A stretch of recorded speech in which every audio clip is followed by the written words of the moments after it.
బండి ఎంత పెద్ద ప్రమాదకరమో అందుకే మానవుడు ఎక్కడైతే పోయినా గాలి నుంచి సాగుకు దగ్గర కావాల్సిందే. ఇలాంటి పనుల నుంచి ఎందుకు ప్రోత్సహిస్తుందో ఈ అధికారులు కావచ్చు, మరి ఏమనుకోవాలో కానీ మనంగా పెట్టి రోడ్డు మీద నడవాల్సిన పరిస్థితి ఏర్పడుతుంది. ఆయన మంచి గాలి పెట్టుకుంటా పోతుంది, కానీ ఆయన ఇంకా పోయేటోళ్ళంతా ప్రమాదకరమైన కార్బన్ మొనాక్సైడ్ తీసుకోవాల్సిన పరిస్థితి ఏర్పడుతుంది. ఆయన బయటకు వెళ్ళిందంటే పిస్తోల్ పట్టుకున్నాడు ప్రమాదం కాదు, ఇలాంటి బండి నడిపినోడు అత్యధిక ప్రమాదం అని ప్రభుత్వాలకు గుర్తించాలి. చిన్నపిల్లలకు కూడా శాపము. ఈ యొక్క బండ్లు నడిపి పెట్రోల్ కనుక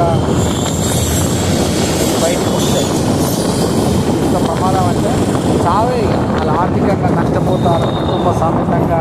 ఎన్నో ఒక కుటుంబ పెద్ద కనుక అనారోగ్యానికి చేయలేని పరిస్థితి. అలాగే చూడండి, మన ఆటో కూడా మధ్యలో వచ్చి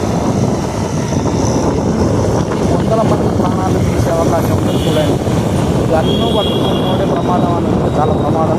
ఇలాంటి వాళ్ళు కూడా చాలా ప్రమాదం అని తెలుసుకోండి.